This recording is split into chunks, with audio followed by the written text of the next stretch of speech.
ഇഞ്ചോടിഞ്ച് പോരാട്ടം നടക്കുന്ന മണ്ഡലമാണ് തൃശൂർ. കാൽ നൂറ്റാണ്ടുകാലം തേറമ്പിൽ രാമകൃഷ്ണനെ മാത്രം തെരഞ്ഞെടുത്ത മണ്ഡലം നിലനിർത്താനാകുമെന്നാണ് UDF പ്രതീക്ഷ. എന്നാൽ VS സുനിൽകുമാറിനെ രംഗത്തിറക്കിയതോടെ വീറുറ്റ പോരാട്ടത്തിനാണ് തൃശൂർ വേദിയാകുന്നത്. ജില്ലയിലെ ഏറ്റവും കുറവ് വോട്ടർമാരുള്ള മണ്ഡലമാണ് തൃശൂർ. പത്മജ വേണുഗോപാലിലൂടെ മണ്ഡലം നിലനിർത്താനാകുമെന്നാണ് UDFന്റെ പ്രതീക്ഷ.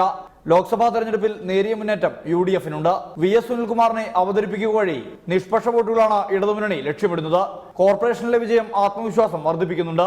നിലവിലെ വോട്ടുകളിൽ 10,000-ഓളം വോട്ടുകൾ വർദ്ധിപ്പിച്ചാൽ മാത്രമേ ഇടതുമുന്നണിക്ക് സുഗമമായ വിജയം സാധ്യമാകൂ. സുനിൽകുമാറിന് വിജയിക്കാനായാൽ കാൽനൂറ്റാണ്ടുകാലത്തെ UDFന്റെ അജേയമായ മുന്നേറ്റത്തിനാകും തിരശ്ശീല വീഴുക. എന്നാൽ BJPയുടെ സാന്നിധ്യം മണ്ഡലത്തിൽ സജീവമാണ്. അഡ്വക്കേറ്റ് B ഗോപാലകൃഷ്ണൻ മണ്ഡലത്തിലെ മുഖവര വേണ്ടാത്ത സ്ഥാനാർത്ഥിയാണ്. നഗരകേന്ദ്രീകൃതമായ വോട്ട് ബാങ്ക് അനുകൂലമാകുമെന്നാണ് BJPയുടെയും പ്രതീക്ഷ. 3 പതിറ്റാണ്ടുകാലത്തെ UDF കുത്തക VS സുനിൽകുമാറിലൂടെ തകരുമോ? പത്മജ വേണുഗോപാൽ പാരമ്പര്യം കാത്തുസൂക്ഷിക്കുമോ? BJP മണ്ഡലത്തിൽ കരുത്തു തെളിയിക്കുമോ? കാത്തിരുന്നു കാണാം.